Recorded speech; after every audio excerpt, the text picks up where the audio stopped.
So guys, mga ka-farmers, ayan tignan nyo yung bulaklak ng ating sigarilyas. Uy, dami na ng bulaklak niya Ayan Uy.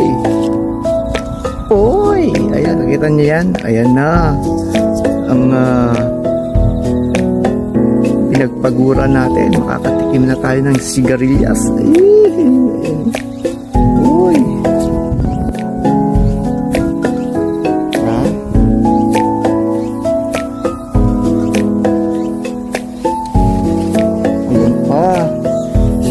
Ayan siya Uy, sigarilyas natin.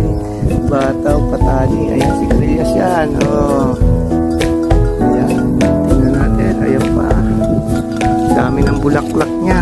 May mga bunga na. Ayan Siya naman.